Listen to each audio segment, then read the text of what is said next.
la unidad 1 empezamos a trabajar con el workflow de análisis. Hicimos un repaso de workflow de requerimiento, que es lo que ven en la materia de análisis de sistemas, y ya empezamos, desde que empezamos a ver diagrama de máquina de estado, a ver artefactos dentro del modelo de análisis, ¿sí? Que usamos en el caso del diagrama de máquina de estado para refinar nuestras clases.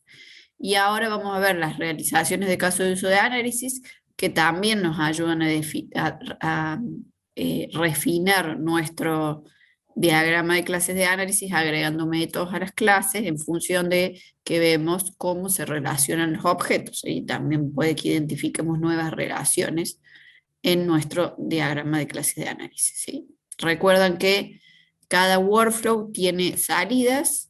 Estas salidas son modelos, ¿sí? que engloban un conjunto de artefactos, pueden ser uno o más modelos. En el caso del workflow de análisis, la salida es el modelo de análisis, y dentro del modelo de análisis nosotros hoy vamos a trabajar con una vista interna y dinámica que muestran las realizaciones de casos de uso de análisis. Hoy vamos a trabajar con un diagrama en particular, que es el diagrama de comunicación. ¿Sí? ¿Se acuerdan que para modelar estos modelos y todos los artefactos que forman parte de estos modelos, el conjunto de herramientas que nos brinda UML son los distintos diagramas, ¿sí? Entonces, en función de qué modelos tenemos que construir y de qué vistas queremos generar para esos modelos, es que usamos determinados diagramas, ¿sí? Algunos de comportamiento, otros de estructura. En este caso, para generar las realizaciones de caso de análisis, vamos a usar como una vista dinámica de comportamiento, que es de muestra objetos, ¿sí? Muestra instancia de clases. Vamos a usar hoy el diagrama de comunicación, más adelante vamos a ver el diagrama de secuencia. Y para ver de esa misma realización la vista de la estructura, vamos a usar un diagrama que modela clases, que es el diagrama de clases, que venimos trabajando desde, incluso para modelar el negocio, ¿sí? Y con los requerimientos, y se va refinando, ¿sí? El mismo diagrama con las mismas clases. Lo que pasa es que vamos a agregar clases nuevas. Hoy vamos a ver cómo agregamos clases nuevas, y vamos a ver cómo vamos agregando métodos y atributos a medida que vamos desarrollando nuestra solución. Y bueno, y ahí viene la primera preguntita para el repaso. ¿Cuáles son las características del modelo de requerimiento? Es una vista externa del sistema para modelar la solución, una vista externa para modelar el problema, una vista interna del problema o una vista externa de la solución. No contesto ninguno, vamos, anímense a contestar, a ver quién se acuerda.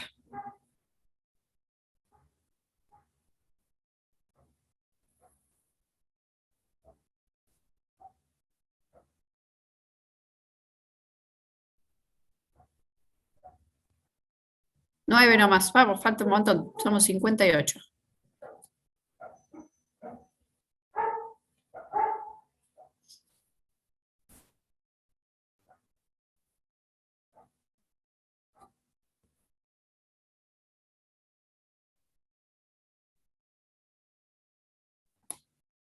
¿20? Me falta gente, miren que algunos son con tiempo, así que van a tener que empezar a contestar Profe, más rápido. ¿son anónimas? ¿Podrían decir así se animan más los chicos? Sí, sí, son anónimas. Por ahí les pide un nombre, pero pueden poner cualquier cosa. No, no, Por ahí no es una que queda burrada el tu legajo. nombre es más complicado de mandársela. Igual este es un repaso, chicos. No se preocupen, pero esta pregunta la deberíamos saber. A ver cómo viene. Bueno, alguien más que esté tratando de contestar y no llegó. Si no, ya vemos la solución. Ok, muestro solución. Es una vista externa, ¿sí? ¿Se acuerdan que lo modelamos con el diagrama de casos de uso para modelar la funcionalidad? Y moda el tema, ¿sí? todavía estamos en el espacio del problema. Cuando estamos en los requerimientos, recién estamos entendiendo qué necesita el usuario. Y todavía no pensamos cómo vamos a solucionar eso. ¿Sí? Estamos concentrados en el qué. Bueno, se agarraron mis perros. Ahí me están escuchando. Espérenme que cierro la ventana.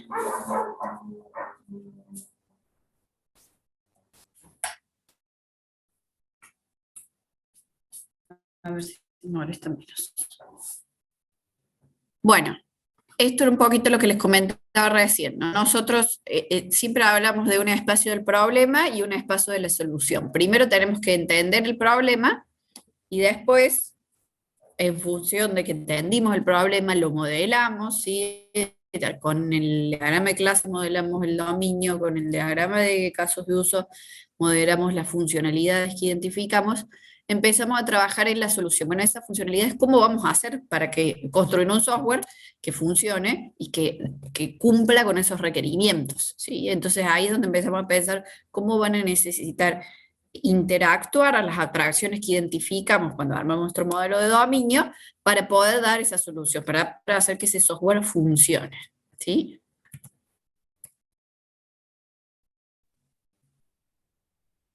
Y querrá cargar. Espérense que cargue. Ahí está. Bueno, entonces, cuando hablamos de el espacio del problema, lo modelamos con el modelo de requerimientos, ¿sí? Lo representamos de esa forma. Cuando ya pasamos al espacio de la solución, a empezar a tratar de darle esa respuesta al usuario, construimos nuestro modelo de análisis. Entonces hoy vamos a construir nuestras realizaciones de casos de uso que apuntan a esto, empezar a pensar en una solución que todavía es genérica, ¿sí? Todavía no está enmarcada en un diseño particular, con una base de datos particular, con una arquitectura particular, con una el lenguaje de programación, todavía no definimos si es web o no, ¿sí? Pero empezamos a pensar en cómo van a interactuar los objetos para hacer que haya un comportamiento que genere una respuesta que cumpla con el requerimiento que identificamos para el usuario en el espacio del problema.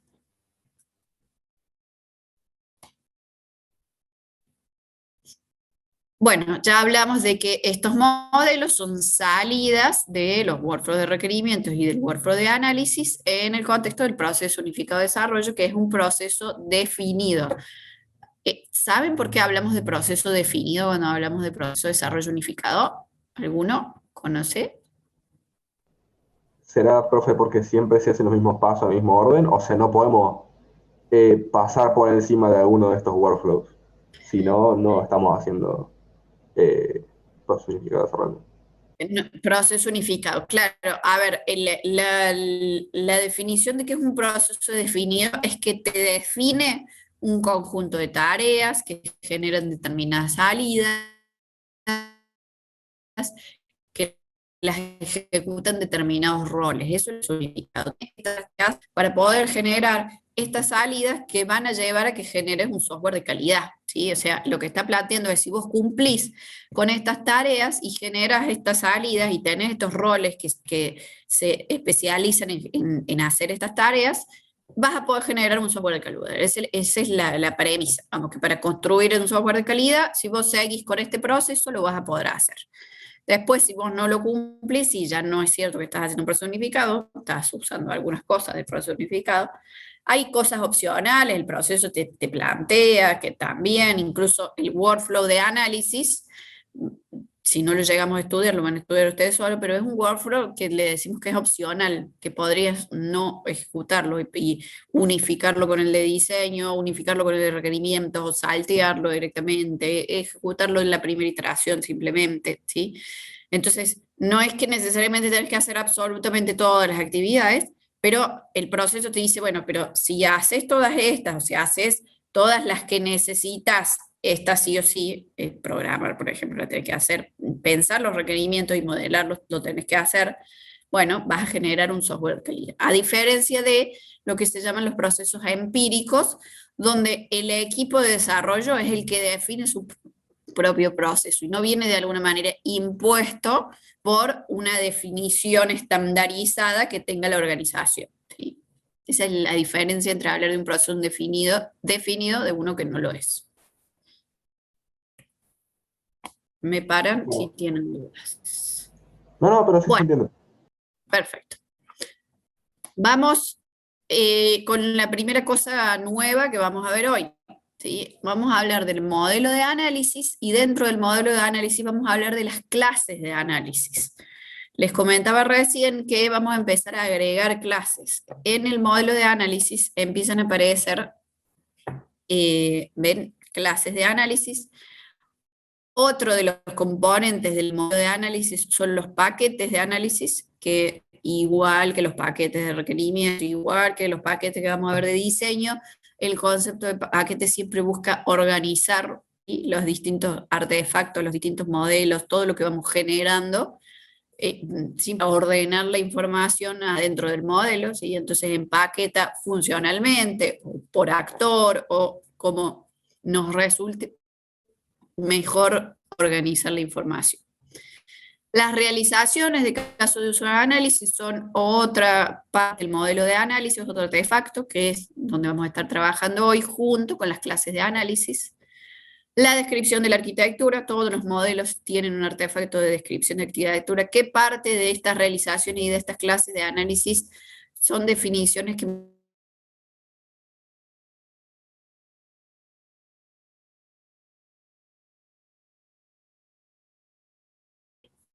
y como les dije recién, vamos a hacer doble clic primero en lo que son las clases de análisis. Y fíjense que acá tenemos esta clasificación, ¿sí?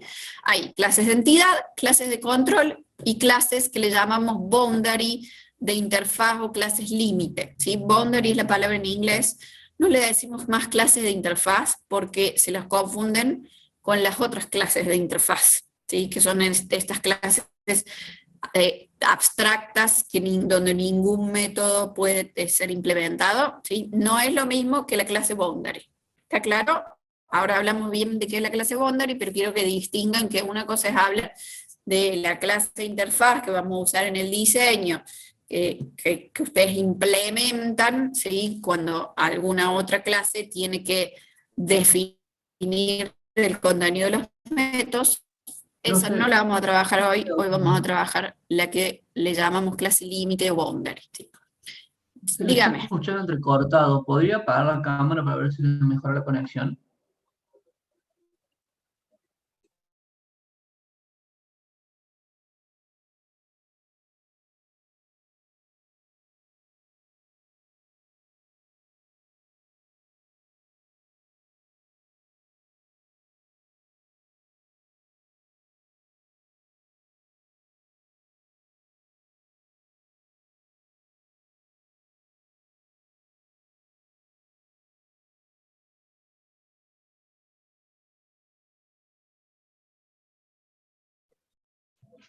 Hola chicos, buen día. Sí, sí, se le cortó a la profe. Ahí vamos a esperar un ratito, seguramente se va a reconectar. Va a cambiar de red.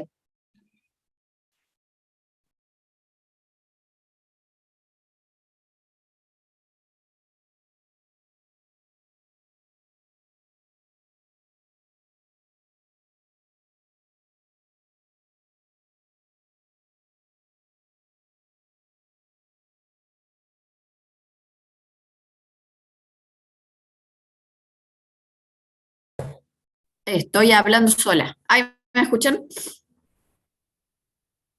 Sí, profe, ahí se la escucha.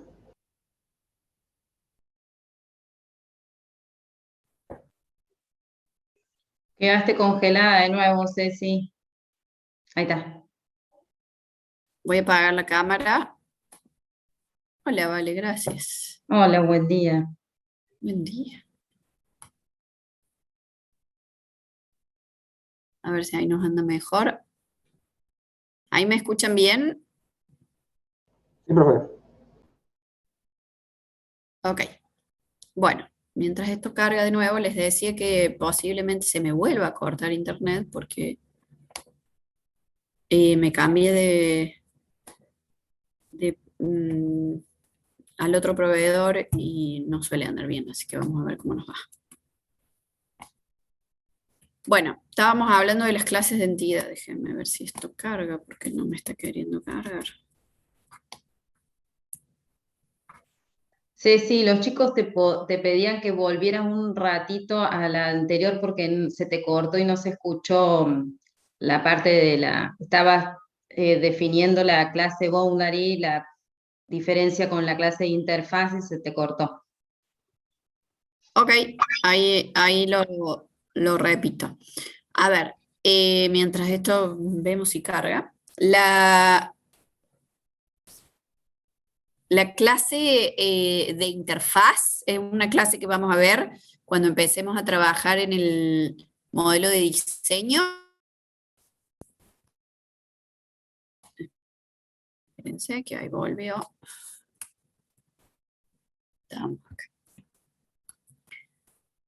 La clase de interfaz es una clase que vamos a ver cuando trabajemos en el modelo de diseño, ¿sí? Que son estas clases que ya las deben haber visto cuando vieron algunos lenguajes de programación, estas clases que son abstractas, donde todos los métodos se declaran abstractos, ninguno tiene código adentro, ninguno se implementa, y otras clases implementan esas interfaces y tienen que redefinir todos esos métodos o definirlos porque nunca tuvieron código para cumplir con el conjunto de servicios que declaran las interfaces, ¿sí? Ese concepto, no se preocupen porque lo vamos a ver más adelante, es recién para segundo y tercer parcial, ¿sí?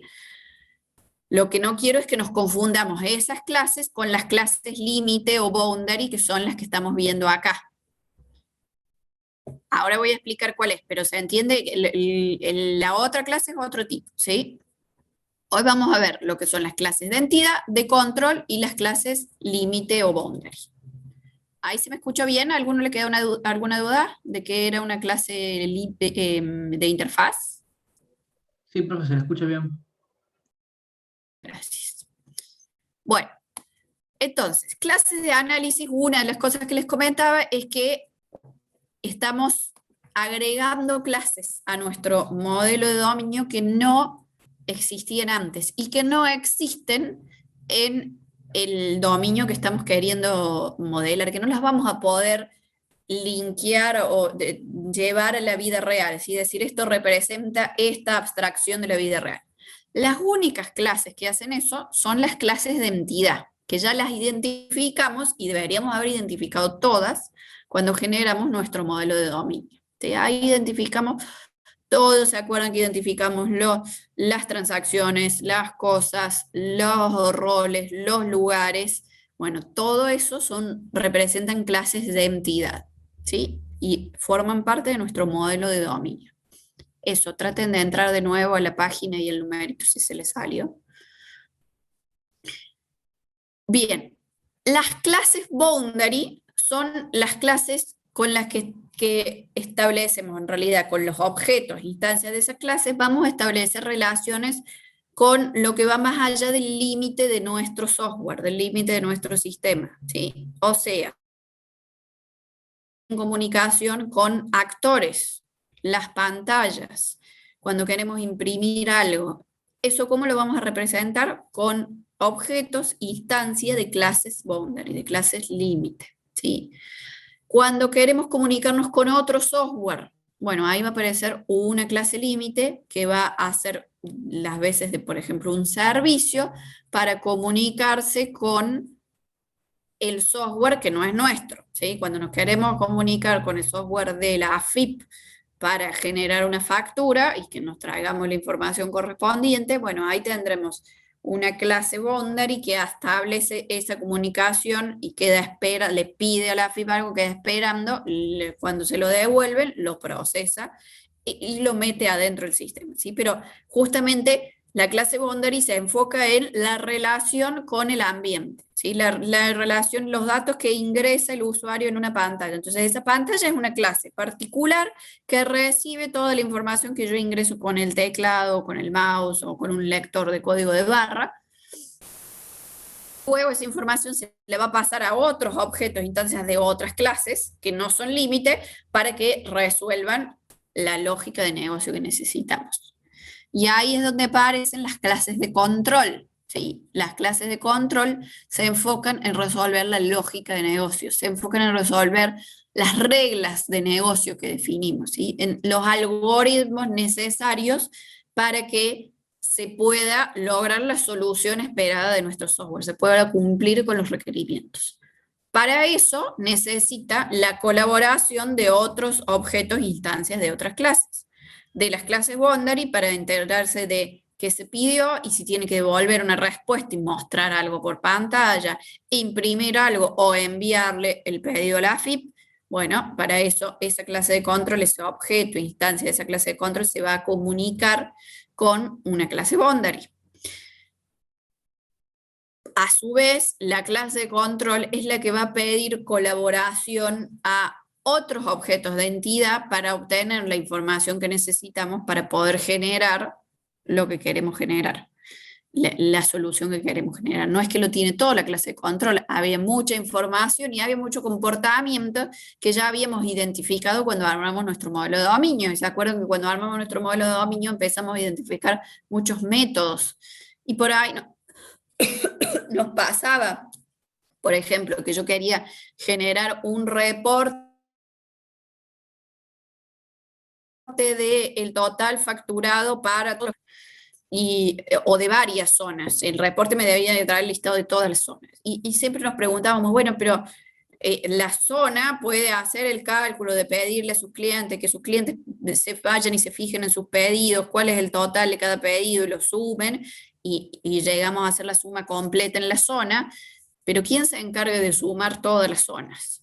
Bueno, esa pregunta que siempre nos queda dando vuelta es, bueno, ahí es donde aparecen las clases de control, ¿sí? Estos objetitos que van a ser instancias de estas clases, que van a permitirnos resolver esto. Toda la lógica la agrupamos ahí y tenemos, no es que inventamos una clase de entidad que no existía, sino que es una clase explícita que funciona para resolver la lógica esa de negocio. En este caso, en el ejemplo que les daba, de el generar el total de una factura.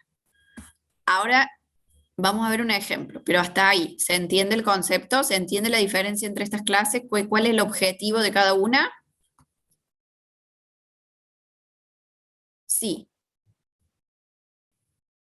Sí. Sí. Bien. Bueno, primero una aclaración. Acuérdense que siempre que hablamos de clases, hablamos de software, ¿sí? Las clases son software. Entonces, no es que hablamos de la impresora, el objeto físico, impresora que ustedes tienen en su casa, no es la HP, sino que es el software que se comunica con el driver de la impresora. Para decirle a la impresora, tenés que imprimir una salida, que es esto.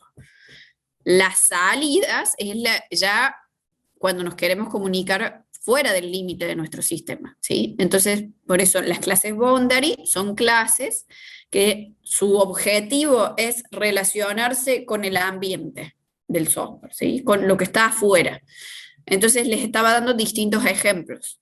Los actores, las personas, son una fuera del sistema, ¿sí? Están fuera del límite. Entonces, para comunicarme con ese actor, yo, por ejemplo, tengo pantallas, porque a través de las pantallas vamos a ingresar datos que los va a tomar el sistema y a través de las pantallas les vamos a mostrar datos a esa persona. Pero también a veces las salidas que quiero generar, no las entradas, porque no voy a poder entrar ninguna información desde la impresora, pero cuando yo quiero imprimir un reporte, por ejemplo, esa es una salida que le interesa a ese actor. Entonces necesito una comunicación de nuevo con el afuera de mi sistema. Entonces hay otro tipo de clase boundary para resolver ese problema particular, es el de las clases impresor, les llamamos. Entonces son estas clases que se van a comunicar con el driver de la impresora para decirle, toma este reporte con este formato, imprimirlo en la impresora. Y lo mismo, el tercer tipo que les daba como ejemplo es cuando nos queremos comunicar con otro software. Perdón, por ejemplo con el software de la AFIP. O cuando nos queremos comunicar con otro hardware, que siempre hay un software de por medio, un driver, justamente como el del impresor. Por ejemplo, cuando tenemos el control de puertas, donde tengo que pasar una tarjeta para controlar el acceso. Bueno, ahí el software que funciona para hacer esa validación tendrá una clase boundary para comunicarme con el lector de la tarjeta. Ahí, ¿me expliqué mejor?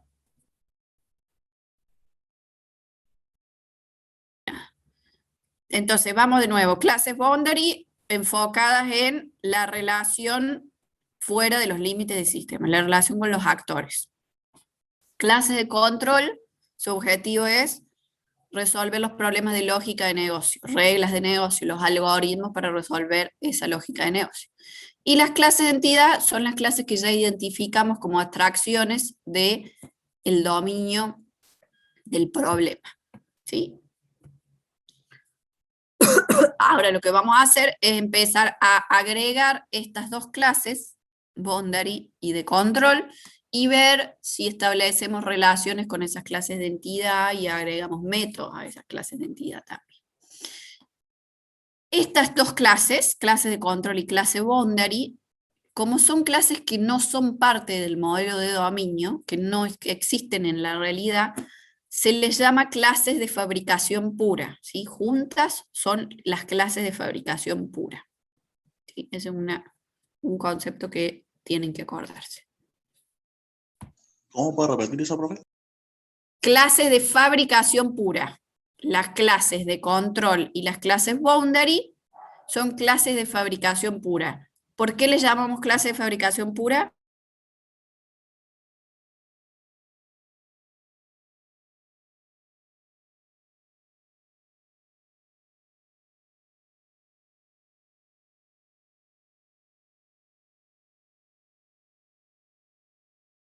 Que se genera en el contexto de la solución. Se le volvió a cortar. Bien. ¿Qué parte no, desde dónde no se escuchó? Cuando volvió a explicarle al compañero lo de de que esas dos clases son de fabricación casera. Ok, fabricación pura. ¿Ahí me escuchan? Sí, profe, ahora se escucha bien.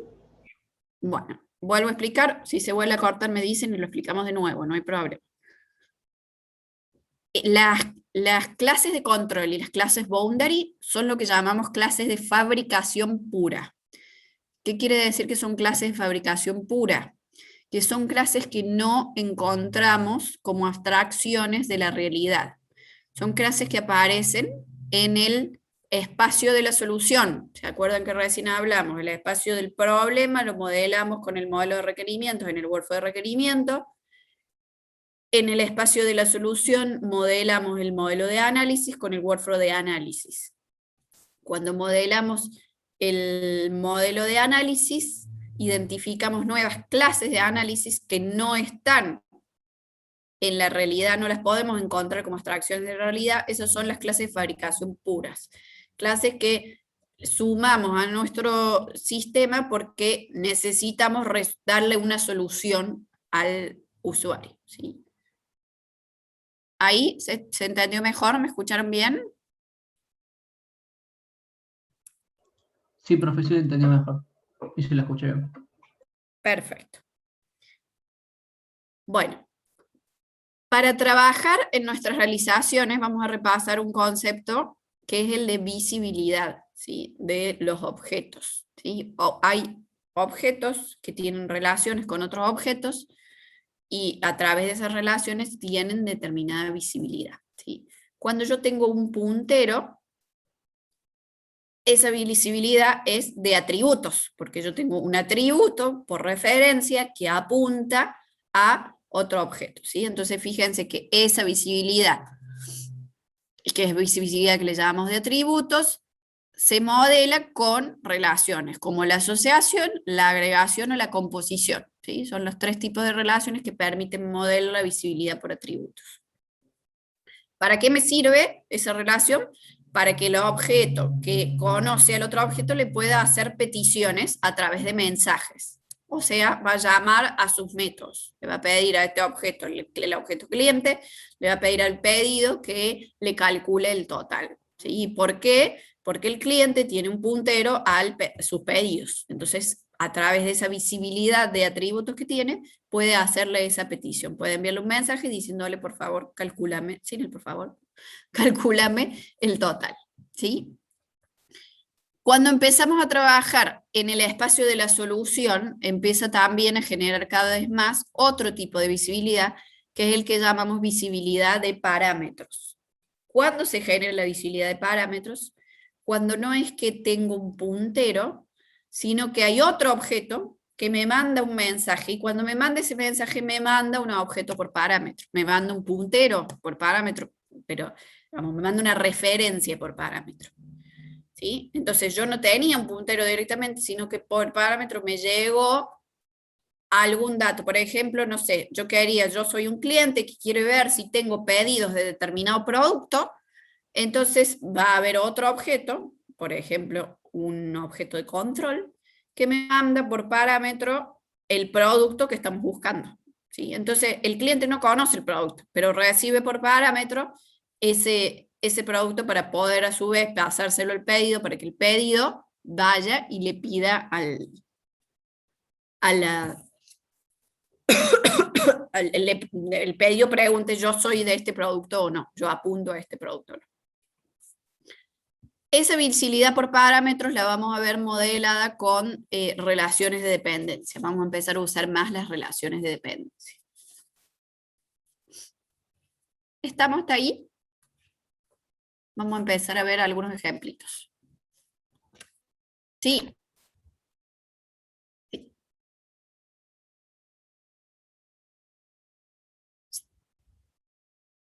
Es que es exactamente lo mismo. Pasar una dirección a donde se encuentre el objeto es la única forma que tenemos de pasar el objeto.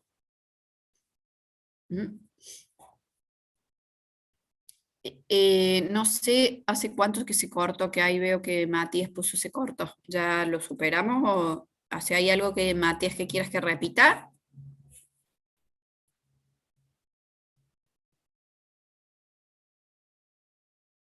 ¿No? ¿Estamos bien? Ok, listo. Gracias. Bueno. Si se vuelve a cortar me avisan, capaz que me traslado. Igual, profe, ¿puede repetir lo último que decía el compañero? La visibilidad por parámetros, lo que yo les decía es que cuando decir que por parámetro pasamos el objeto o decir que por parámetro pasamos la dirección de memoria a la que apunta ese objeto es exactamente lo mismo. ¿Sí? Ah, bueno, gracias. De nada. Bueno, ¿qué estamos viendo acá? Esta es una vista dinámica, es decir, eso que aparece ahí, la clase Boundary y la clase Control. Fíjense que acá ya usé la nomenclatura correcta, ¿no? De Camel Case. Son objetos. ¿Cómo sabemos que son objetos? Porque están subrayados y tienen los dos puntitos adelante. Después de los dos puntitos, lo que va es el tipo de objeto, o sea, la clase. ¿Sí? Antes de los dos puntitos, cuando es necesario, y muchas veces no lo es, va el nombre del atributo, el nombre del objeto. ¿Sí? Recuerden que estos, si son objetos, son atributos por referencia de alguna otra clase posiblemente. ¿Sí? Entonces, cuando yo quiero señalar qué objeto particular es, vieron cuando yo tengo un puntero a la clase usuario y uno es el que lo registró y el otro es el último que lo modificó, entonces tengo dos punteros en la misma clase, y bueno, yo ahí puedo necesitar ponerle un nombre. Va a decir 2 puntos usuario, pero adelante va a decir creador o va a decir último modificador. Qué lindo nombre que le puse, ¿no? ¿Se entiende? Entonces, cuando necesito, le pongo el nombre. Cuando no necesito, se los declara de esta forma, que son objetos anónimos. ¿Sí? ¿Hasta ahí me expliqué, chicos? ¿Se escuchó bien? Sí, profe. Bien. Bueno, entonces, ¿qué está pasando acá? Acá lo que estamos modelando es cómo se establece la relación entre los distintos objetos y cómo se van mandando mensajes los distintos objetos para ir cumpliendo, por ejemplo, con el objetivo de un caso de uso, con un escenario particular del caso de uso que estamos queriendo modelar. ¿Por qué tiene 2 puntos el actor? Ok, porque el actor también estamos representando, y ahí sí, importante, una instancia del actor. ¿Se acuerdan que cuando modelamos el diagrama de casos de uso, dijimos que eso es un diagrama especial de clases, ¿sí? Es una vista estática de comportamiento, o sea que son clases, porque si es una vista estática, tenemos que pensar en que estamos hablando en términos de clases y no de objetos. Entonces acá lo que estamos diciendo es, ese actor que yo identifiqué en mi vista estática de comportamiento, ahora se está instanciando en una persona particular. Esto era el actor usuario y ahora es el actor Cecilia Mazzano, el usuario Cecilia Mazzano, ¿sí? Eso es lo que estoy representando. ¿Eso quiere decir que este actor tiene algún impacto en mi vista de la estructura, en mi diagrama de clases? No. Lo que es parte de la fuera del sistema no lo voy a ver en mi diagrama de clases. Pero como yo quiero representar las interacciones, porque este mensaje, ¿qué quiere decir? Quiere decir que este objeto, instancia de esta clase, tiene que tener un método que resuelva ese comportamiento. Entonces, si yo quiero resolver esto, necesito de alguna forma representar cómo le llega del ambiente ese mensaje a este objeto, que justamente es un objeto límite, como habíamos comentado antes, que van a permitirnos trabajar con el afuera. Respondí tu pregunta, Matías. ¿Se entendió por qué entonces los 2 puntos en el actor? Bien, genial. Bueno, entonces, ¿qué pasa acá? Fíjense que esto es un diagrama de comunicación, ¿sí? Realización de análisis, la estamos haciendo con el diagrama de comunicación, diagrama dinámico de comportamiento que muestra objetos. ¿Qué vemos? Vemos el afuera con el actor y vemos el conjunto de mensajes que van pasando de un objeto al otro, un objeto instancia de una clase a otra. Para saber qué mensaje se ejecuta primero, qué mensaje se ejecuta después, los numeramos, por eso tiene un número acá. Entonces, imaginemos que empieza una funcionalidad, un caso de uso, que tiene una acción que hace el actor. Por ejemplo, seleccionar la opción de menú para abrir una pantalla, ¿sí? Entonces, eso me ejecuta un mensaje que por detrás significa que esta clase a la que le estoy mandando ese mensaje tiene un método, acción de un actor. Abrir pantalla, ¿sí? La que sea que le mande, o abrir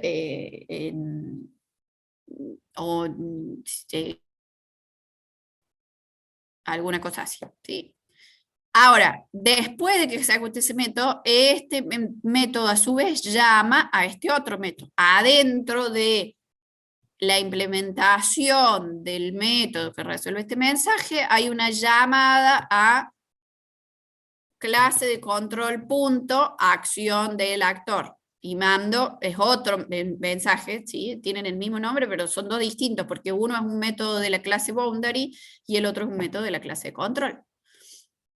Entonces, le mandé un mensaje a la clase de control. Ahora, toma, el actor me pidió esto, ahora resuélvemelo. Como vos sos el que resuelve la lógica de negocio, encárgate. Entonces, en general, la clase de control, ¿qué va a hacer? El objeto de control va a tener un método que va organizando esa lógica de negocio, que son lo que llamamos método self, ¿sí? Un método que se llama a sí mismo. Este método 2 llamó al 3, que es el que va a ordenar la lógica de negocio. Va a empezar a ver qué colaboraciones necesita, porque probablemente solo no va a poder resolver el problema. Entonces, fíjense lo que pasa acá.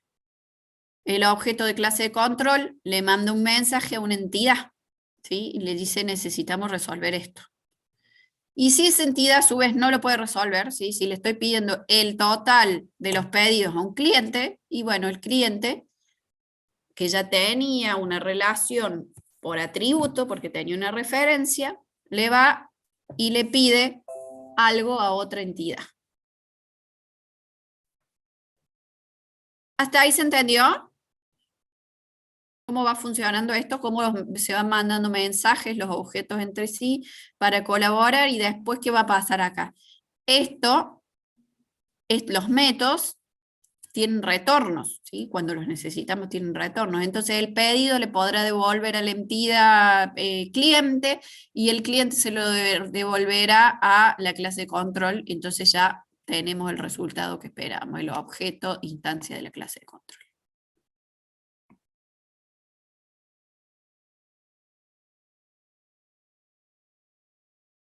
Exactamente. Es pura y exclusivamente para eso, lo cual es muy importante porque ya van a ver que esto acá tenemos 5 métodos, pero vamos a encontrar 50 métodos. Entonces, cómo se van ejecutando paso a paso, no es fácil seguirlo. Necesitamos sí o sí el orden de los números. ¿Qué otra cosa ven acá que no expliqué?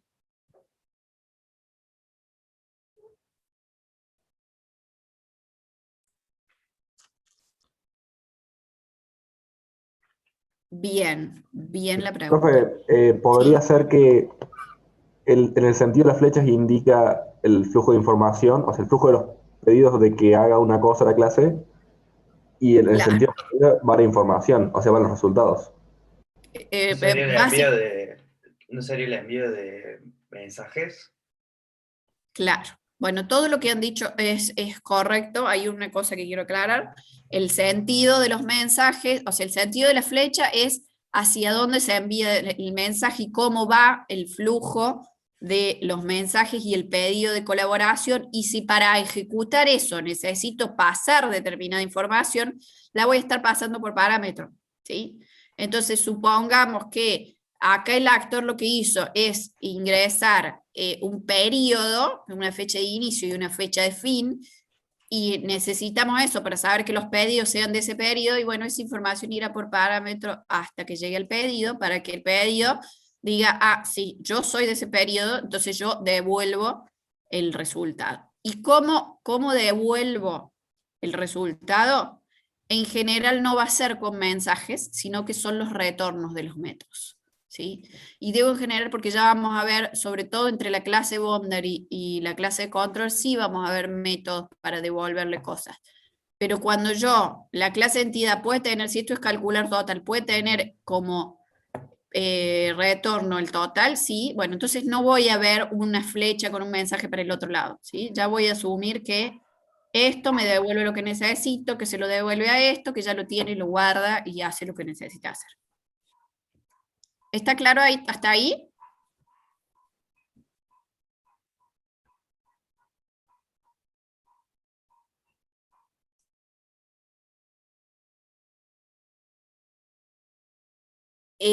¿Cómo sabemos qué es una visibilidad de atributos? Lo vamos a ver porque junto con esta vista, esta es la vista dinámica de la realización, tenemos que construir nuestro diagrama de clases.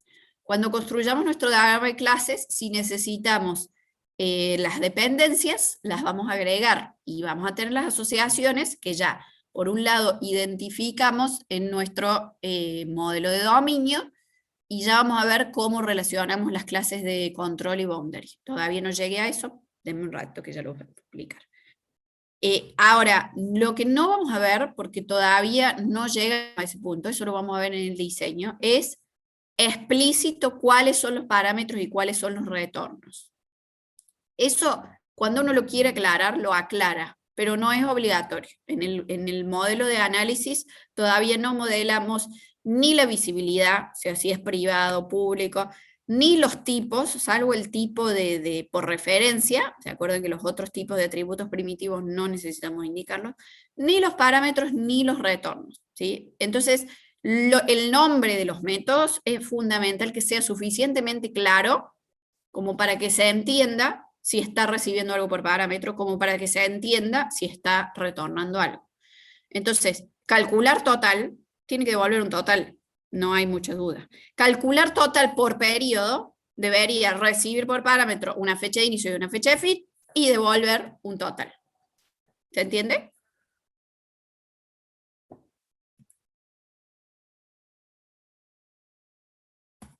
¿Nadie me contestó? Profe, sí, se entiende. Sí, pero Y no sé si comentó lo del asterisco en el método 5. No, exactamente, eso era lo otro que quería que me pregunten. Volvamos. ¿Qué significa asterisco significa que yo a este mensaje no se lo estoy mandando a una sola instancia, sino que se lo estoy mandando a múltiples instancias, ¿sí? No sé a cuántas, no sé si a todas, no sé si a algunas, pero si esto era un cliente, el cliente tenía muchos pedidos, y si a mí me pidieron el total de pedidos para un periodo, bueno, puede haber 10 pedidos. Entonces, ¿qué estoy haciendo acá? Diciéndole, vos cliente le estás preguntando al pedido, a todos tus pedidos algo, le estás pidiendo, calcular el total si sos de periodo. Así le podemos poner al método. Entonces, ¿qué hace ese método? El pedido, adentro de ese método, está preguntando, yo soy de este periodo, mi fecha de registro, mi fecha de alta, ¿está entre la fecha de inicio y la fecha de fin? Si la respuesta es no, le devuelvo nada. Si la respuesta es sí, le devuelvo o le calculo el total, multiplicando el costo unitario del producto por la cantidad de productos, supongamos. O le pedida su detalle, si lo tiene, y así. Entonces, ¿qué significa este asterisco? Significa que le estoy mandando un mensaje no a un solo objeto, sino a más de uno, a muchos. No sabemos a cuántos, no sabemos si a todos. Yo puedo haber filtrado primero y haber mandado sos de periodo, y después un método 6, calcular total. Y también va a tener asterisco el 6, porque el 5 fue a todos los pedidos, y el 6 fue a todos los que eran del periodo, ¿sí? No lo voy a ver distinguido más que por el nombre de los métodos, y en los dos casos voy a tener asterisco porque fui a todos los objetos. ¿Está claro?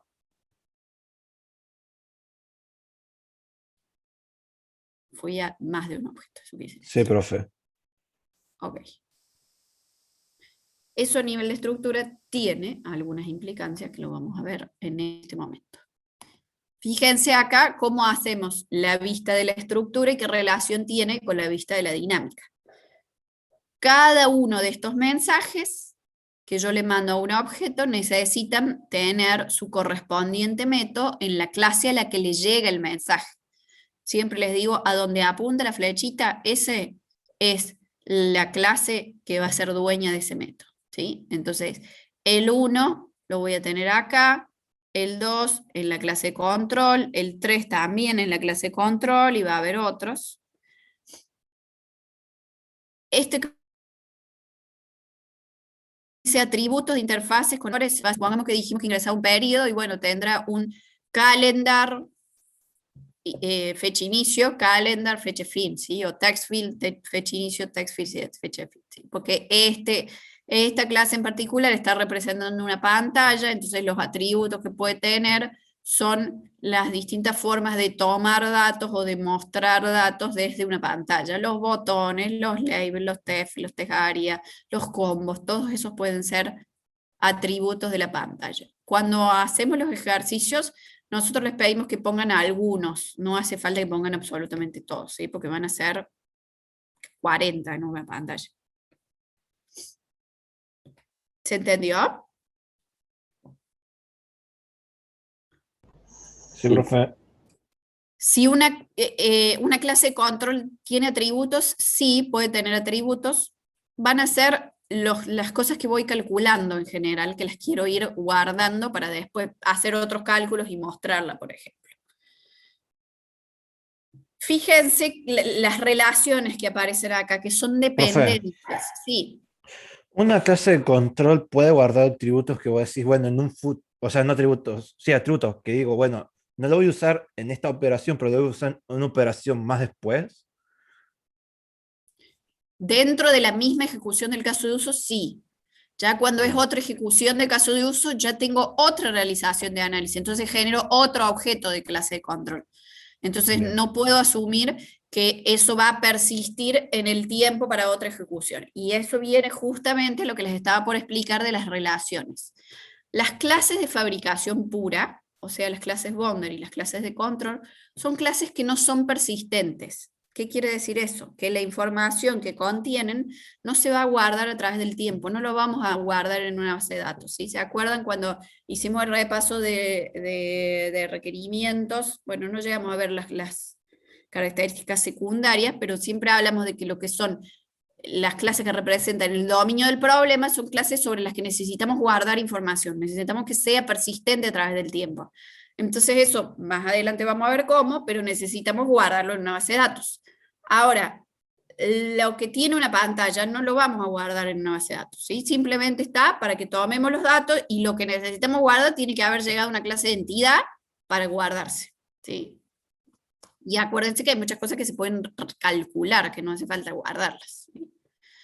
Entonces, todo lo que los atributos que tiene una clase boundary, todos los atributos que tiene una clase de control, son atributos que duran lo que dura la ejecución del caso de uso y nada más. De la misma forma que la visibilidad por parámetros, que dura lo que dura la ejecución y nada más. Entonces, ¿cómo representamos eso? ¿Cómo representamos que no es persistente? A través de las dependencias, ¿sí? Con relaciones de dependencia. Por eso usamos dependencias acá, entre la boundary y la clase de control, y por eso usamos dependencia entre la clase de control y la clase de entidad, ¿sí? Porque la relación entre la clase de control con cualquier otra clase de entidad no es persistente.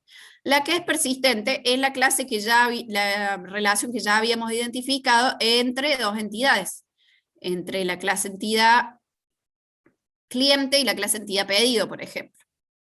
¿Hasta ahí está claro? ¿Puede explicar de nuevo, profe, cuándo se usa la relación? Dependencia. No, sí, dependencia. Bueno, de nuevo, siempre que establezcamos relaciones con clases de fabricación pura, cualquier sea la relación, vamos a usar dependencia.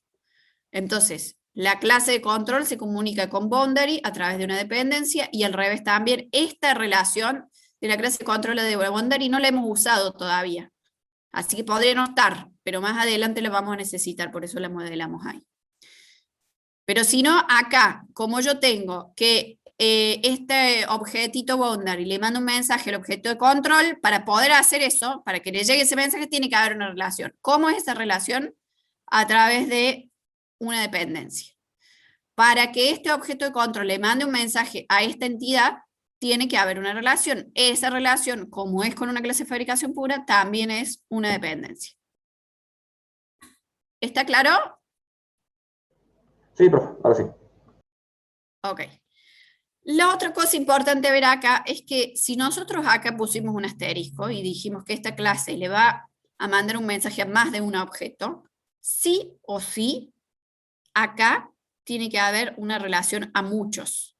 De ninguna manera puedo hacer que acá se manden muchos mensajes si esto es a uno, ¿sí? Porque no, porque este objeto conoce un solo objeto de este. Entonces, si es uno solo, no puede haber un asterisco acá. Esta consistencia es algo que siempre vamos a estar mirando, ¿sí? Si yo tengo asterisco, sí o sí tengo a muchos. Si no tengo asterisco, dependerá del contexto, ¿no? Hay veces que le pedí a todos, hay veces que le pedí a uno en particular, lo filtré antes y ahora le pido a uno en particular, ¿sí? Pero si tengo el asterisco sí o sí, acá tengo que tener asterisco también.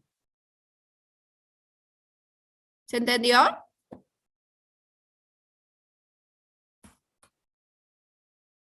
Sí, profe. Sí. Bien.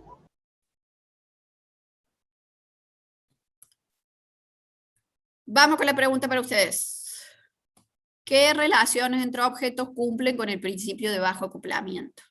Fíjense que lo que acabamos de plantear, las relaciones de dependencia, hemos dicho que son relaciones de menor acoplamiento que las que nos generan visibilidad por atributos, como la asociación, la composición, la agregación, ¿sí? Entonces, nosotros queremos mantener el acoplamiento bajo. ¿Qué relaciones les parece a ustedes de estas que están acá que cumplen con lograr un acoplamiento bajo? Si yo tengo un objeto boundary que envía un mensaje a un objeto de control, eso creo que tiene una posibilidad de contestar más de una. Eso es o no. El otro es un objeto de entidad que envía un mensaje a un objeto de control. Un objeto boundary que envía un mensaje a un objeto de entidad. Un objeto de control que envía un mensaje a un objeto de entidad. ¿Está repetido? No. No me tenía que enviar un mensaje a otro. Ok. Van 13 nomás. Vamos.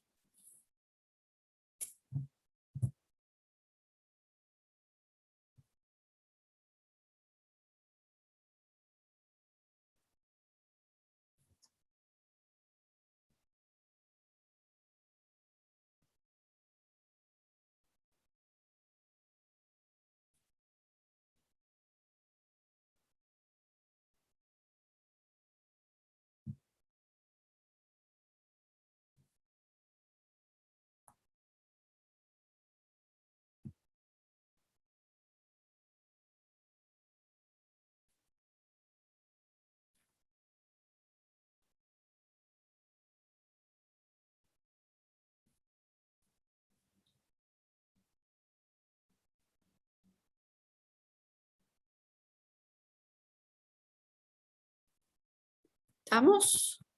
La pinta no me contesta. Bueno. Que van 40, 42.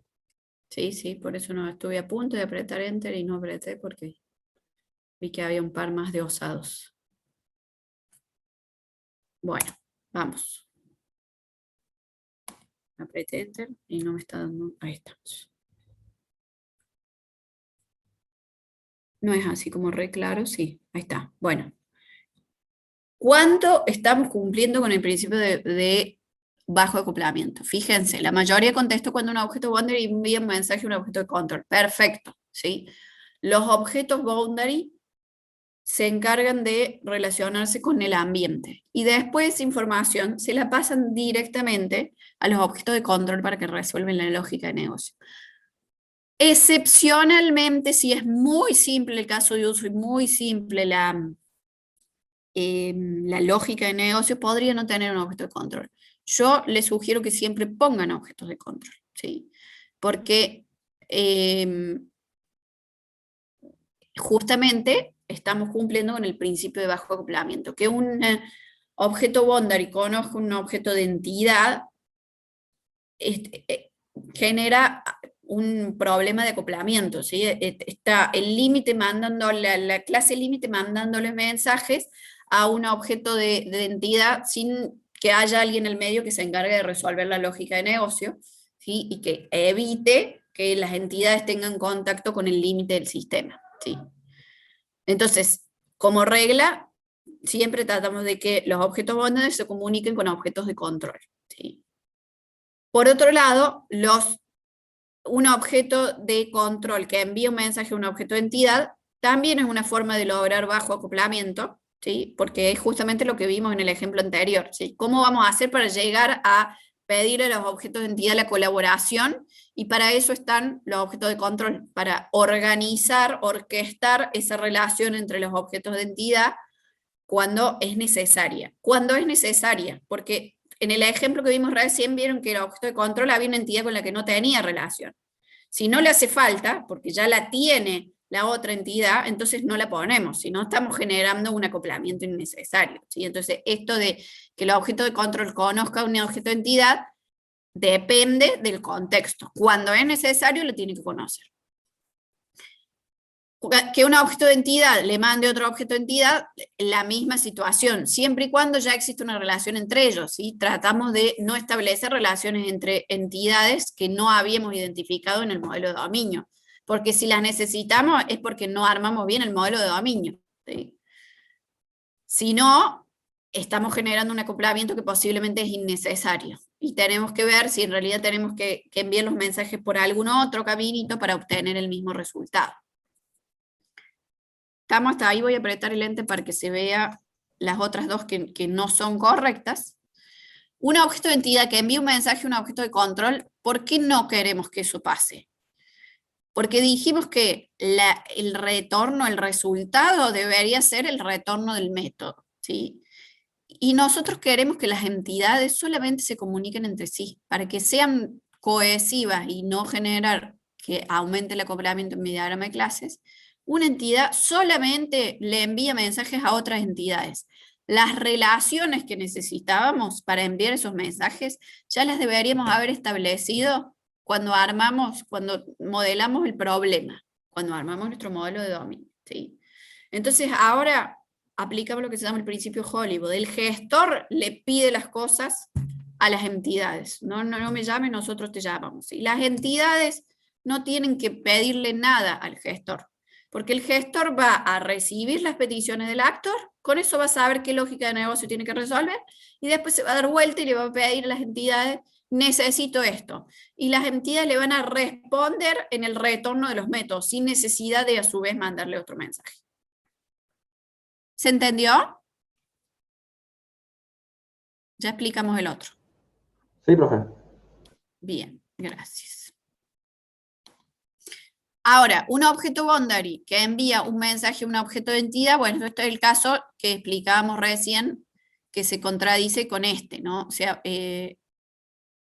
tratamos de que siempre los boundary envíen objetos a mensaje a los objetos de control, porque los objetos de control son los que necesitan saber qué tengo que resolver para darse vuelta y pedírselo a las entidades. Y no directamente que los boundary salten al gestor o a los objetos de control, que ya van a ver que les llamamos gestores, y le pidan algo directamente a las entidades. ¿Se entendió?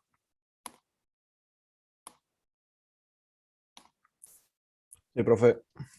Bien. Avancemos entonces con un ejemplo. Bueno, ¿qué estamos viendo acá? Acá estamos viendo un caso de uso y un escenario particular del caso de uso. Las realizaciones, la vista dinámica de las realizaciones, se generan asociadas a un escenario particular de un caso de uso, ¿sí? La vista de la estructura se va armando con los distintos escenarios que yo puedo ir generando de uno o más casos de uso, depende del contexto, ¿sí? Pero la dinámica siempre es de un solo escenario, de un solo caso de uso, ¿estamos? Con diagrama de comunicación y con diagrama de secuencia. Después está el diagrama de descripción de interacción, que no lo vamos a ver en el práctico, donde podemos ver las relaciones entre distintos casos de uso. No nos vamos a enfocar en eso. Vamos a ver un ejemplo, por ejemplo, de esto que es el registrar una prestación de servicio en una estación de servicio. Si vieron un cambio de aceite, por ejemplo, sería una prestación de servicio en una estación de servicio. Entonces, ¿qué hago ahí? Cuando un actor, que es el operario de los servicios, ¿sí? Que podría ser el mismo playero, pero como puede cumplir distintos roles, lo separamos. Entonces ese operario selecciona la opción registrar prestación de servicio, que quiere decir que va al menú y aprieta registrar opción de servicio. Solicita que se indique si hay una reserva previa. En este escenario no hay una reserva previa, entonces ¿qué hace? Y solicita que se servicie el servicio a prestar. El operario lo selecciona, entonces fíjense que ahí tengo el actor, la relación con el afuera. Mi sistema lo voy a tener. El sistema, una vez que seleccione, muestra la información de ese servicio, el nombre, la descripción y el precio. Y valida si existen promociones asociadas. Y en este escenario no existen promociones asociadas, ¿sí? Permite ingresar el kilometraje del vehículo y el empleado que ejecutó la prestación de servicio, ¿sí? Que puede ser el mismo que la está registrando, puede ser otro. Ingresa el kilometraje, selecciona el empleado y tiene que confirmar la operación, y ahí se registra la prestación, la transacción de prestación, con los datos y la fecha y la hora actual. Y ahí termina el caso de uso, ¿sí? Este caso de uso es cortito, no se van a creer que los parciales van a ser así. Pero este es el primero, así que veamos qué pasa. Entonces, vamos pasito a paso. Paso 1, el operario comienza cuando selecciona la opción registrar prestación de servicio. Entonces, ¿cómo modelo eso en mi diagrama de comunicación? Modelo el objeto operario, mando un mensaje, opción prestación de servicio. ¿A dónde? A un objeto boundary, que es la pantalla de prestación de servicio. Estos 3 pasitos que les voy a mostrar acá son muy comunes en los casos de uso que empiezan con una acción de un actor sobre una pantalla. Cuando selecciono la opción de menú, lo siguiente que hago es llamar a un mensaje para mostrar, pintar toda la pantalla. Entonces eso es lo que hace el mensaje 2. Pinta toda la pantalla al usuario para que la pueda ver. Y lo siguiente que hago es crear, con este mensaje 3, nueva prestación de servicio, crear mi objeto de control, que le vamos a llamar gestor de prestación de servicio, ¿sí? Gestor, controlador, como le quieran poner, generalmente nosotros usamos gestor, ¿sí? Entonces, esas 3 cosas tienen que pasar, porque yo tomo la opción, creo la pantalla, se la pinto al usuario y creo el objeto de control para que ahora esté listo para recibir lo que sea y resolver el problema. ¿Hasta ahí estamos claros? Sí, profe. Genial. Sí. El paso que sigue es que el sistema solicite que se indique si hay una reserva previa, y el operario indica que no. Le pregunta al cliente, el cliente le dice no, no tengo. Entonces, ¿cómo modelamos eso? Fíjense, acá viene el mensaje del gestor a la pantalla. ¿Por qué? Porque como organiza la lógica de negocio, es el que sabe, después de que me creé, lo siguiente que tiene que pasar es que dentro de lo que se pintó en la pantalla haya, por ejemplo, un check o aparezca un pop-up que diga pedirle selección, ¿sí? Acá todavía no estamos diseñando la pantalla, eso lo vamos a ver para el parcial siguiente. Pero tenemos que empezar a pensar cómo funcionaría para entender cómo van y vienen los mensajes, ¿sí? Entonces, este pedir selección, por ejemplo, será un pop-up que dice, ¿tenés reserva? Y tiene un botón sí y un botón no. Entonces, este mensaje 5 es, apriete uno de los dos botones, tomar selección o opción, existe reserva. Fíjense que el método no me dice qué opción seleccionó. ¿Por qué? Porque me estoy imaginando que por parámetro le paso sí o no, true o false, ¿sí? Entonces selecciono no, paso false, y eso es lo que le paso al método 6, tomar opción, existe reserva. Todo lo que el actor vaya haciendo en la pantalla es importante que llegue hasta el gestor. Entonces, en general van a ver por cada método que tengo acá algún método que por parámetro está pasando toda esa información al gestor para que después el gestor haga lo que sea que tiene que hacer. ¿Hasta ahí estamos?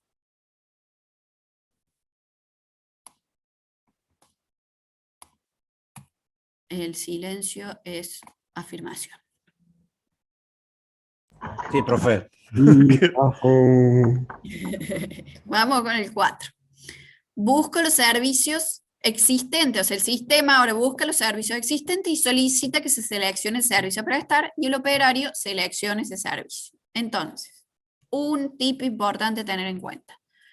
Cuando el caso de uso me dice que el actor tiene que seleccionar algo, es muy probable que lo que tenga que hacer es ir a buscar valores de entidad de negocio, porque si yo quiero que el actor seleccione, primero tengo que mostrarle qué tiene que seleccionar. No puedes mágicamente hacer que se seleccione algo. Entonces, en este caso, ¿cuál es la entidad que tengo que levantar? La información de qué entidad tengo que ir a buscar.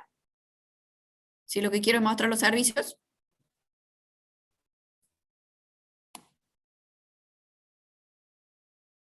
Es así de El obvio. nombre de los servicios.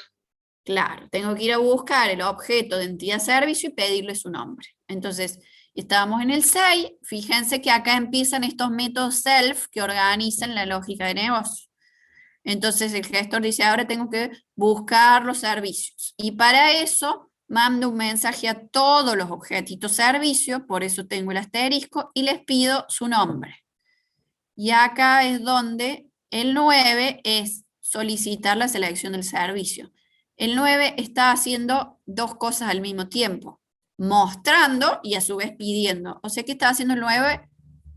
Cargando el combo de servicios para que yo lo seleccione, o cargando la grilla de servicios para que yo lo seleccione. ¿Se entiende? Si ustedes ponen un método que dice mostrar servicios y después otro método que dice solicitar selección de servicios, está igual de bien, ¿sí? Nosotros van a ver muchas soluciones a donde ponemos uno solo por una cuestión de que no quede tan pesado el modelo. ¿Estamos hasta ahí?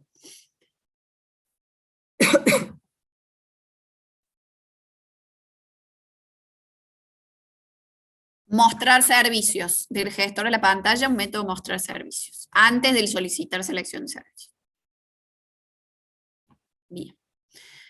Entonces, después del 9, el 10, el actor toma la selección de un servicio, y acuérdense que si se lo manda la pantalla, se lo manda el gestor, tomar la selección de servicio. La opción de menú, de la opción del cómbito que selecciono, lo paso por parámetro y se lo paso al gestor por parámetro. ¿Sí? ¿Qué decía después del caso de uso? Que el sistema muestra la información correspondiente a ese servicio, su nombre, descripción y precio a actuar. ¿Sí? Entonces, de nuevo, lógica de negocio lo organiza el gestor. El método 12, mostrar información de servicio, y después va pidiéndole a ese objeto particular, y por eso ya le pusimos nombre, para distinguirlo de este otro que estaba acá. ¿Sí? Ven que son dos distintos. Y fíjense que acá no tengo asterisco. Y no tengo asterisco porque justamente acá voy a uno solo, al que seleccioné recién, ¿sí? En cambio acá iba a muchos, a todos en este caso. Entonces acá que pedí el nombre, la descripción, el precio actual. El 13 podría no haber estado. ¿Por qué podría no haber estado?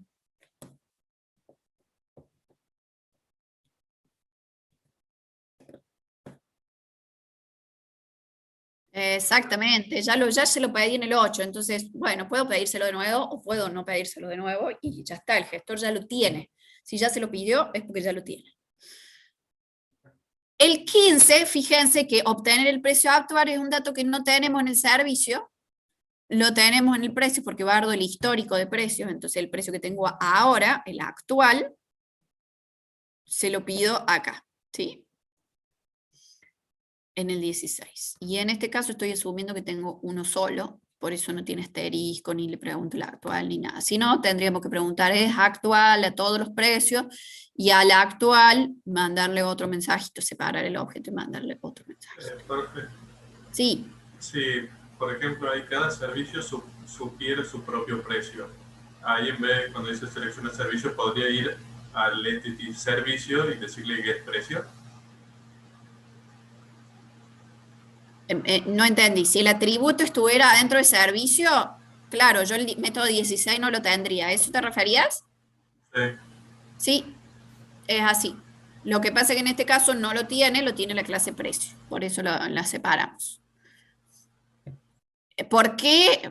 Nada, porque este modelo es más complejo, tiene toda la parte de combustibles también, entonces tenemos el precio separado, pero no hace el caso. En este caso, tranquilamente, si tuviéramos nada más que esto para modelar y no quisiéramos ningún tipo de actualización de guardar histórico de precio ni nada, podríamos tener el precio como un atributo en el servicio.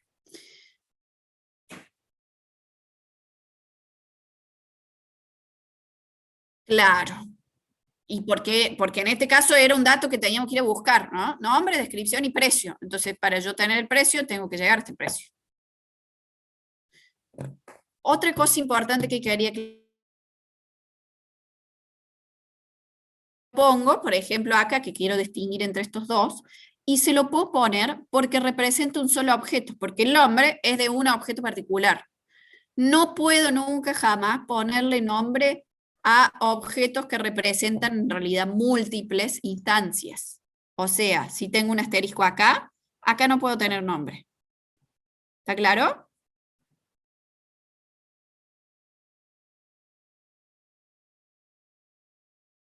Cuando yo represento múltiples instancias, no le puedo poner nombre al objeto. Tiene que ser anónimo sí o sí, porque yo no estoy nombrando el conjunto de objetos, estoy nombrando un objeto particular. No puedo decir servicios seleccionados. No es la lista de servicios lo que estoy representando. Son todos y cada uno de los servicios solitos, ¿sí? Entonces no le puedo, si tengo asterisco, o sea, la regla es si tengo asterisco, anótesela así, si tengo asterisco, el objeto no puede tener nombre. Va a estar mal si tiene nombre. ¿Está claro? Profe, y no tener nombre te referís a poner servicios nomás, o sea, sin especificar. Claro, es un Poner objeto un anónimo, genérico. no puede haber nada delante de los dos puntos. O sea, Exactamente. dejarlo en blanco, sin nombre. Exactamente. Ok. Exactamente.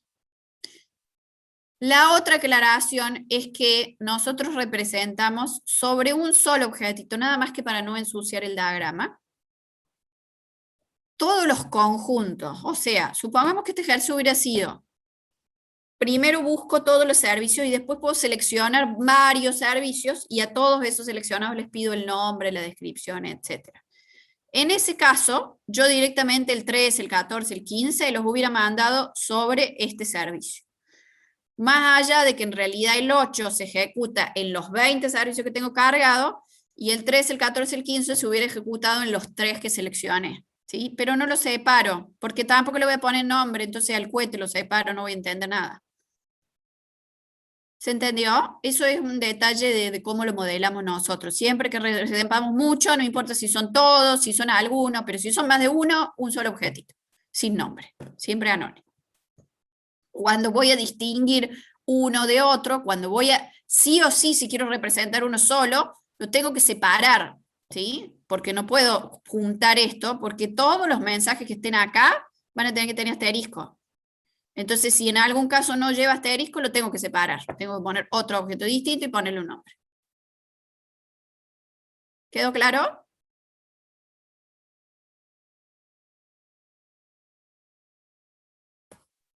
Sí, profe.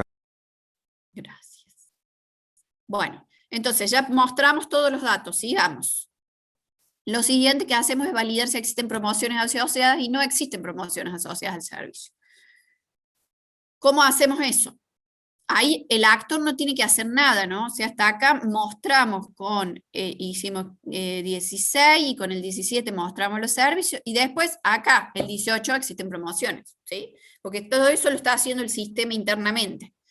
Entonces, ¿cómo hacemos para validarlo? Le preguntamos al servicio si tiene promociones asociadas. Hay una clase promoción, entonces este servicio tiene un puntero de promociones, pero si ese puntero es nulo, este método lo que hace es preguntarle, ¿vos sos nulo? ¿Vos puntero promoción sos nulo?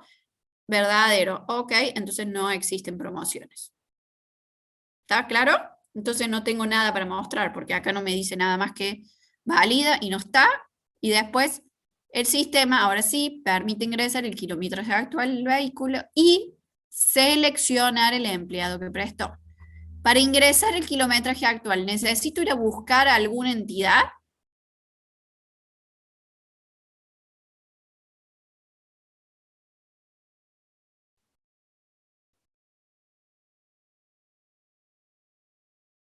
Exactamente, es un ingreso del actor, no es una selección. Para seleccionar el empleado que prestó el servicio, ¿tengo que ir a buscar a alguna entidad? Correcto. Entonces, ¿cómo lo resolvimos acá? El 20 dice, bueno, anda y busca, horrible el nombre, busca recursos, y lo puse yo, pero bueno, va y busca los empleados. Entonces, busca los empleados, a todos los empleados les pide el nombre, y después pide los datos de prestación, es decir, el kilometraje y que seleccione el empleado. Como son dos cosas distintas, cada dato, usted imagina en la pantalla, cada input que yo tengo en una pantalla, tiene que ser un mensaje distinto del actor a la pantalla, ¿sí? Usted piensen cómo funciona esto en la vida real, ¿sí? Yo tengo los famosos get selected item o get text en un text field, ¿sí? Siempre lo pido a uno por uno, a cada uno de esos componentes de la pantalla le pido los valores. Entonces acá funciona igual. Ahora, de la pantalla del gestor, si yo recolecté mucha información, después de la pantalla del gestor se la puedo mandar toda junta por parámetros, son distintos parámetros, ¿sí? Entonces miren cómo hicimos acá. El 23, bueno, en este caso lo hicimos separado, pero podríamos haber hecho junto. Tomar el ingreso del kilometraje, se lo paso al gestor, y el 25 tomar la selección del recurso, y el 26 se lo paso al gestor. ¿Sí? Lo que yo quiero decir es que el 24 podría no haber existido, y acá le ponemos tomar datos de prestación, y paso el kilometraje y el recurso. Era una opción. Si no, ante la duda, pásenlo uno por uno, separado del actor a la pantalla, y de la pantalla al gestor. ¿Estamos de acuerdo?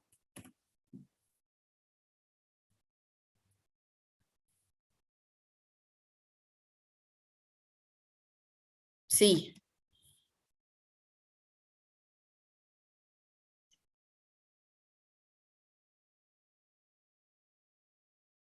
¿El 19 decís vos?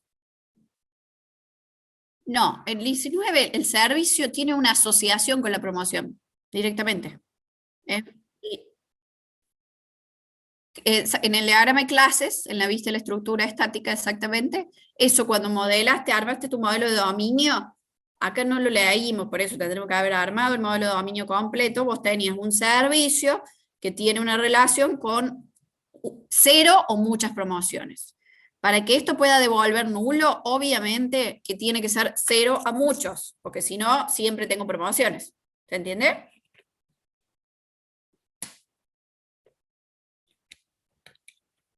¿Quedó claro o no?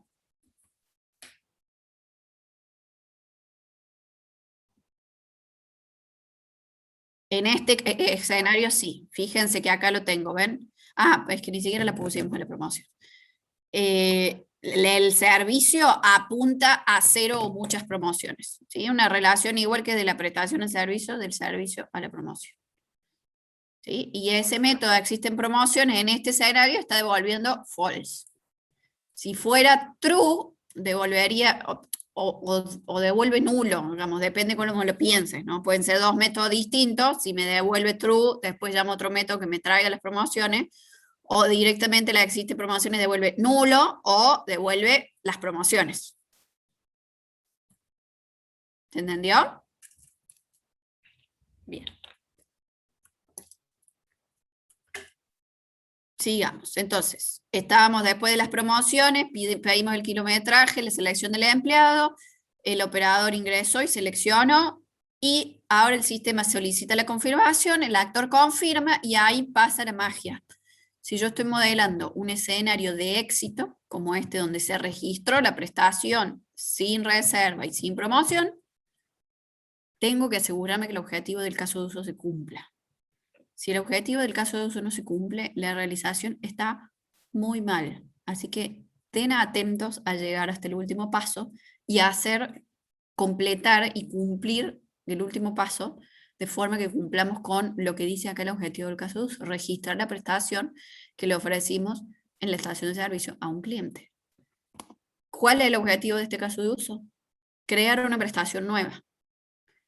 Entonces, fíjense, estábamos en el 26, habíamos tomado el recurso, tengo que cambiar el nombre de eso. Solicitamos la confirmación, ¿sí? El actor, ¿qué quiere decir? Abajo hay un botón que dice aceptar o confirmar y un botón cancelar. Y lo que hace el actor es el 28, apretar el confirmar. Se lo pasa al gestor, fundamental, si no esto no anda, y el gestor ahí, ¿qué hace? Quiere crear la prestación. Para crear la prestación, ¿qué hace? Busca la SISDAY, ¿sí? Fecha y hora actual. Entonces, porque me lo dice acá, ¿no? Tomando fecha y hora actual. ¿Qué voy a registrar cuando registro la prestación? Voy a registrar la fecha y hora actual, el servicio que seleccione y el empleado que selecciona. ¿Sí? Esos son los datos fundamentales. Si yo me voy al diagrama de clase, fíjense que yo para crear una prestación necesito la fecha y la hora, el kilometraje, si aplicara alguna promoción, en este caso no aplica, y fíjense que no puedo crear un objeto de prestación si no tengo un puntero del empleado, así que es fundamental que haya buscado el empleado. Lo fuimos a buscar y lo seleccionamos, y al servicio también, ¿cierto? Entonces, fíjense, si yo tengo un 1A, esto significa que es obligatorio, hago el check de este caso de uso, este escenario cumple con el objetivo, entonces voy a poder crear la prestación, tengo toda la información que necesito, a ver, tengo todos estos tributos, los punteros que son a 1, ¿los tengo? Sí, bárbaro, entonces estoy en condiciones de cumplir el objetivo. Entonces 30, crear, 31, tengo la fecha de hora actual, porque si no, no tenía todo lo que necesitaba.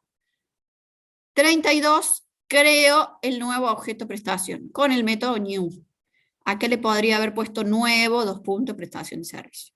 En este caso no me hace falta porque es la única, si se lo ponen está bien. Y lo último que hacemos, fin del caso de uso, este método lo que hace es limpiar la memoria, ¿sí? Deja de existir el gestor, deja de existir la pantalla, y lo único que quedó persistente es la prestación, que ahora se creó cuando hicimos ese new, le pasamos por parámetro el empleado, el servicio, el kilometraje y la fecha. Entonces apareció un objetito nuevo y quedó persistente con la fecha, el kilometraje, el puntero del empleado y el puntero del servicio.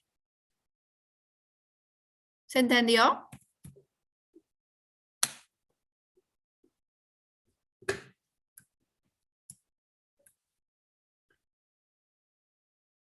Mucho silencio. ¿Se entendió? ¿Quedó alguna duda? ¿Hay algo que quieran que explique de nuevo? Sí, Fíjense. todo. Fíjense los métodos, de nuevo, chequeamos todos estos métodos que apuntan la flechita para allá, más todos estos métodos que apuntan la flechita para allá, son de la pantalla, están acá, ¿sí? Todos los tomar y todos los solicitar, básicamente. Fíjense los atributos que ponemos, el cancelar y el confirmar. La descripción, el nombre, el precio, el listado de servicios, el punterito que en realidad es una dependencia del gestor, ¿sí? Fíjense, el gestor guarda la fecha y hora actual y el puntero a la prestación que se creó y a los servicios seleccionados. Podría estar también al empleado, ¿sí? Acuérdense que no ponemos todos.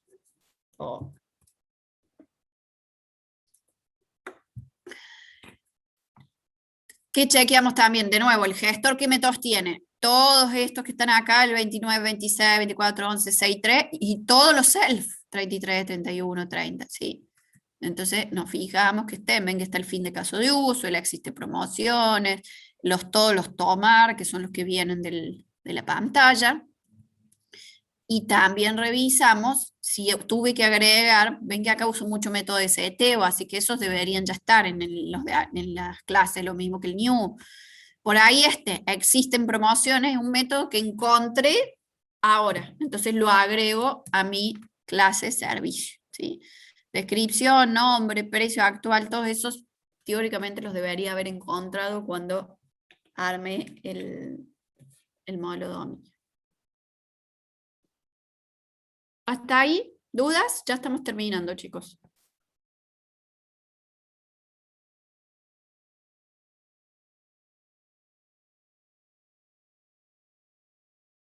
Hay que practicar mucho esto. Es uno de los temas que más les cuesta. Sí, se nota, pero acá teórico se entiende. Bien. A ver, la clase boundary se encarga de tomar y confirmar el pedido y la de control procesa y lo envía a las entidades. No parece, no, si este modelito tiene 33 métodos es muy simple, van a haber más relaciones entre entidades. ¿Cuál es la clave? Esto, ven que, digamos, una vez que uno lo aprende, tiene muchas cosas muy mecánicas. La clave es armar bien el modelo de dominio. La clave es armar bien el diagrama de clases, de análisis, después del modelo de dominio. No van a tener el modelo de dominio en el parcial entregado por nosotros. Lo tienen que armar ustedes. Identificar las clases que necesiten para ese escenario en particular y las relaciones, ¿sí? Así que eso lo tienen que seguir practicando. Es lo que más les cuesta. Porque en función de eso, qué relaciones y de qué forma voy a mandar los mensajes acá. ¿Dónde están los datos? Es fundamental entenderlo bien en el dominio. Exactamente, Lisandro, exactamente eso que estás diciendo. Volviendo a la pregunta de Tomás. Tomás, la clase boundary es en este escenario, ¿no? Y en este ejercicio particular, donde es una pantalla, es la que se entera de todo lo que le dice el actor. Entonces, cuando se entera de que ya está todo cargado y de que ya puedo crear el pedido, el servicio o la prestación del servicio, en este caso, cuando el operario le da clic al botón confirmar. Entonces, cuando le da clic al botón confirmar en el método 28, la boundary se lo pasa al gestor y a partir de ahí es lógica de negocio resolver cómo hago para crear la prestación. Y de nuevo ahí están involucradas las reglas de negocio, porque la regla de negocio debería decir una prestación debe tener registrado o asociado el empleado que ejecutó la prestación, por ejemplo. Una prestación es de un solo servicio. Y ese tipo de cosas que me definieron las relaciones en el diagrama de clase y por lo tanto me limitan de qué manera este método crear prestación de servicio tiene que ejecutarse. ¿Respondí tu pregunta, Tomás? Bien, genial. Bueno, ahora sí, teléfonos listos, vamos a ver si este funciona porque como fui y volví. Ahí vamos. Esta es una pregunta por tiempo, así que ¿están todos listos? Arranco, 38, me falta gente.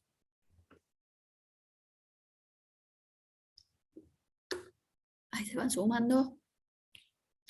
Bueno, ahí va. ¿Qué diagramas de UML se pueden utilizar para modelar la vista dinámica de una realización de casos de uso de análisis?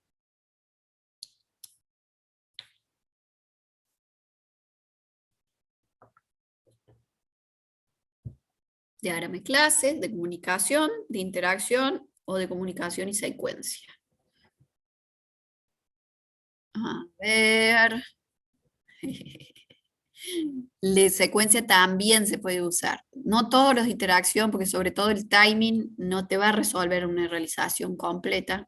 Está más asociado a la máquina de estados. Ya lo vamos a ver, no sé si lo vamos a ver, si no lo van a estudiar solitos.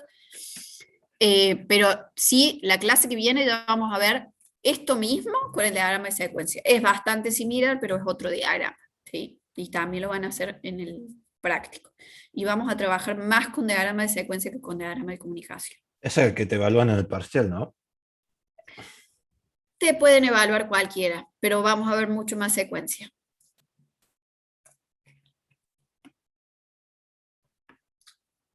Los últimos años hemos estado evaluando secuencia. Antes evaluábamos comunicación. Este año vamos a ver más secuencia.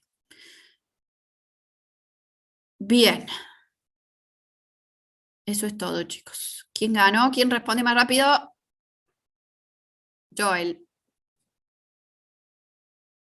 Bueno, esto es con competencia y todo. Muy bien, Joel.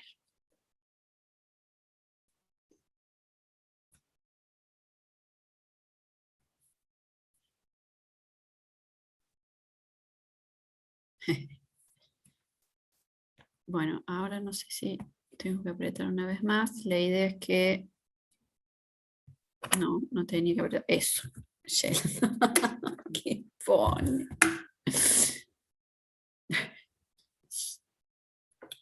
La idea es que digan qué les pareció la clase.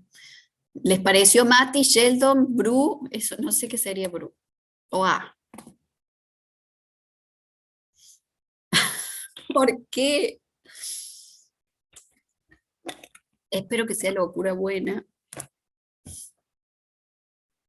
No hay problema, Matías. Ah, Matías puso Mati.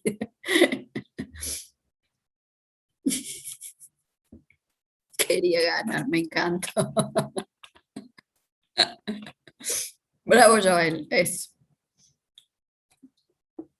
Bueno, este tema es uno de los centrales de la materia, así que vamos a seguir viendo cosas vinculadas a realizaciones de casos de uso de análisis en el teórico y en el práctico también. En el práctico, la clase que viene van a ser el primero ustedes, así que nada, con fuerza, porque no es fácil. Y vamos a hacer varios prácticos, y la idea es que practiquen. Ustedes tienen la guía de Educo, les recomiendo que la compren, o que se la preste a alguien, porque tienen ahí muchos ejercicios para resolver, más que nosotros les vamos a estar subiendo. Cualquier duda nos van preguntando. Profe.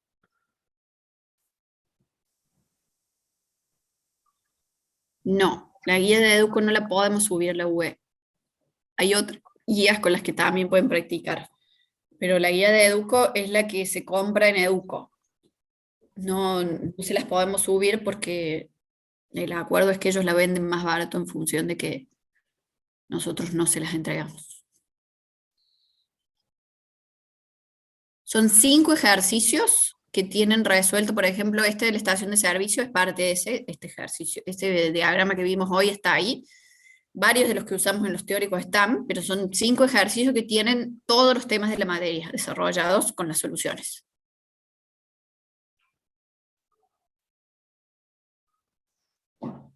Sí, Bueno. sí. Sí, vale, adelante. Perdón, ya los dejo hablar. Antes de que se vayan, les recuerdo que mañana tenemos el práctico, se conectan con el link del práctico y que traigan leído el caso uso 17, registrar pedido del frigorífico. Así trabajamos con comunicación. Nada más. Gracias, Desi. No, de nada. Profe, antes de que se vayan, quería saber qué fue al final de la máquina de estados que quedó pendiente. Mañana. Sí, ¿Mañana? sí, mañana la cerramos. Lo primero que hacemos es cerrar ese, mañana 8:15, sí, sí, Marcos. Que había quedado hay un detallecito que ya lo vemos, mañana lo cerramos y arrancamos con comunicación. ¿Estamos de acuerdo? Bueno, les gustó la herramienta en algunos comentarios, me alegro. Vamos a hacer algo.